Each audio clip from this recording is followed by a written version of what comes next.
저가 기도하는 중이라. 데이빗 윌커슨. 다메섹에 사는 경건한 사람 아나니아에게 성령님이 찾아오셨습니다. 성령님은 그에게 직가에 있는 유다의 집으로 가서 사울에게 손을 얹고 기도함으로 그의 시력을 회복시켜주라고 지시하셨습니다. 물론 아나니아는 악명 높은 사울에 대해 잘 알고 있었습니다.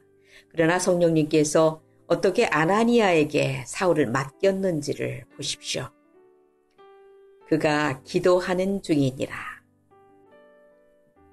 한마디로 주님께서는 아나니아에게 아나니아야, 무릎 꿇고 기도하고 있는 한 남자를 만날 것이다. 그는 네가 올 것이라는 것을 알고 있다. 사실 그는 내 이름까지도 그리고 왜 네가 그에게 보내졌는지도 알고 있다. 그리고 그는 눈을 다시 뜨게 되기를 바라고 있다. 언제 사울은 이 내면의 깨달음을 얻게 되었을까요? 어떻게 그는 이런 환상을 갖게 되었으며 하나님의 이 순수한 말씀을 듣게 되었을까요?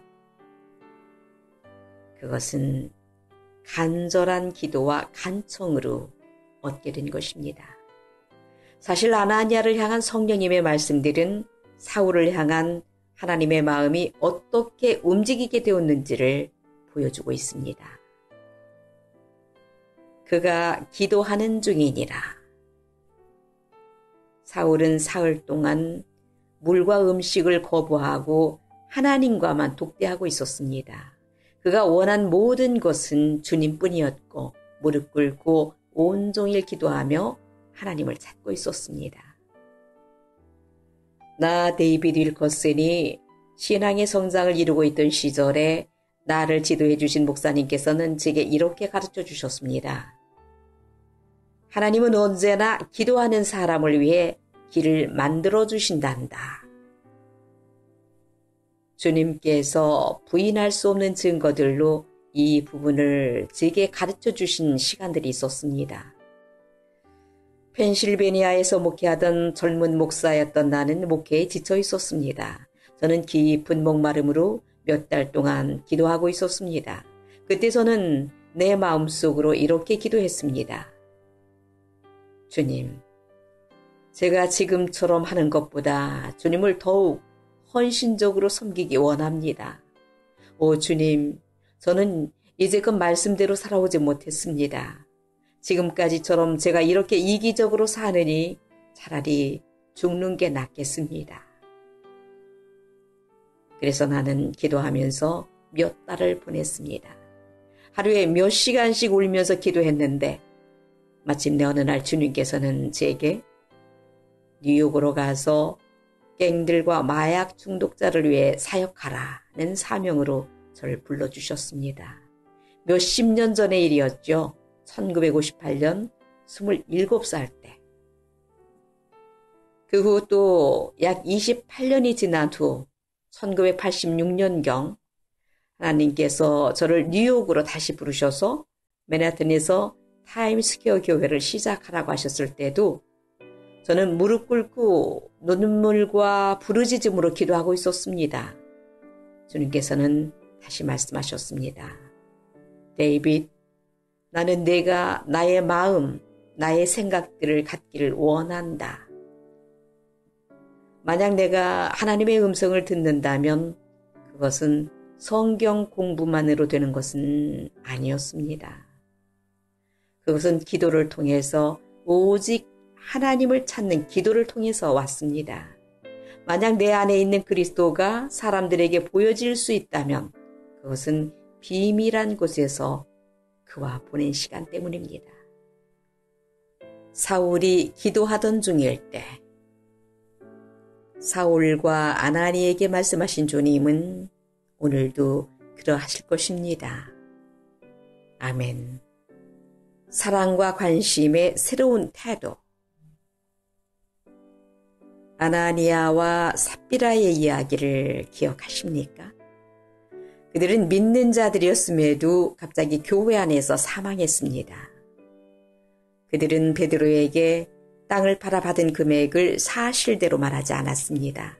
베드로는 그들에게 자기에게가 아닌 성령님께 거짓말을 했다고 말했습니다. 사도행전 5장은 만약 믿는 자가 그 어느 누구에게 거짓말을 한다면 그것은 하나님께 거짓말을 하는 것과 같다라고 말씀하는 것입니다.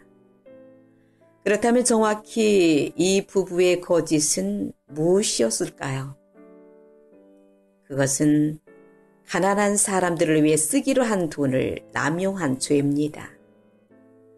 그들은 자기 땅을 사려는 사람에게 이렇게 말했을 것입니다. 땅값은 예수 그리스도 일에 쓰일 것입니다. 돈 전액은 과부와 가난한 사람들을 위해 쓰일 것입니다.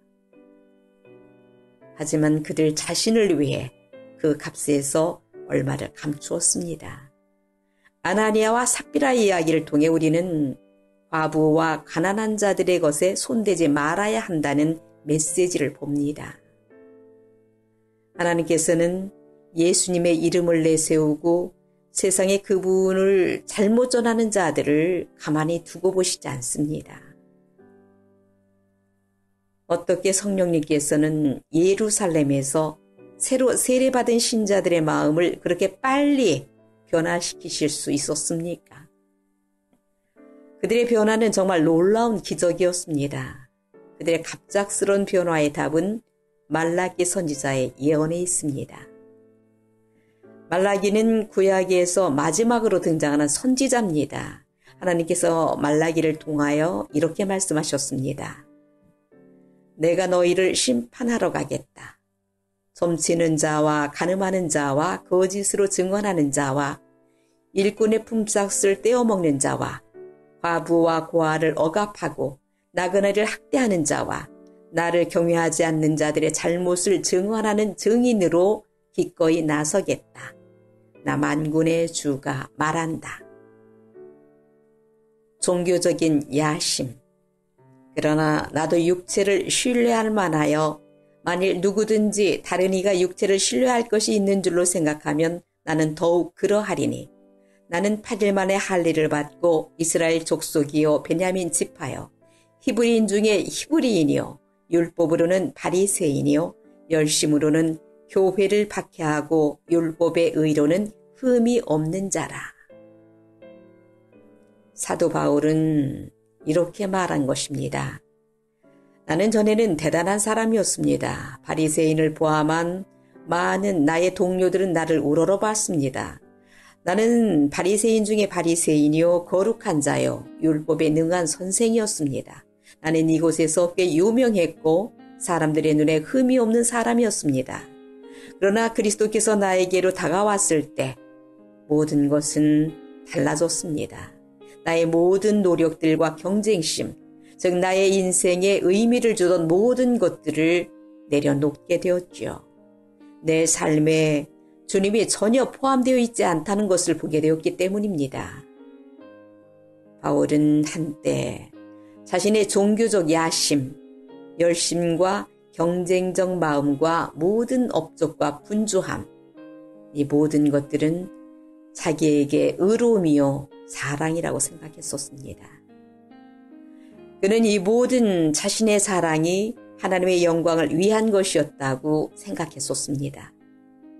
그러나 이제 그리스도께서 나타나 보여주셨을 때 그 모든 것들은 나를 위한 육체의 일들이었음을 가르쳐 주신 것입니다. 그래서 바울은 나는 성공과 인정을 위한 나의 모든 욕망을 내려놓고 나는 종이 되기로 결심했습니다. 라고 말하는 것입니다. 내가 모든 사람에게서 자유로우니 스스로 모든 사람에게 종이 된 것은 더 많은 사람을 얻고자 함이라. 바울은 예수님 자신이 종의 인생을 사신 것을 보게 되었습니다. 예수님은 하나님의 아들이었으나 종의 마음을 가지게 되었습니다. 이처럼 바울은 십자가상의 그리스도의 희생으로 말미암아 자신도 하나님의 아들이 되었음을 알게 되었습니다. 그러나 예수님처럼 종의 마음을 가진 아들이 되기를 원했습니다. 그러므로 바울은 그리스도와 그의 교회를 위해서 종이 되기로 결심한 것입니다. 이처럼 하나님의 사랑을 받은 저 데이빗 윌커슨 또한 존귀한 하나님의 아들임을 압니다. 동시에 바울처럼 그리스도의 종된 마음을 가지기를 원합니다. 너희 안에 이 마음을 품으라. 곧 그리스도 예수의 마음이니. 그리스도 예수의 마음을 가진다는 것은 신학적 이해를 넘어서는 것입니다. 이는 예수님의 생각을 가지기 위해 우리 자신의 의지를 내려놓는 것입니다. 아멘.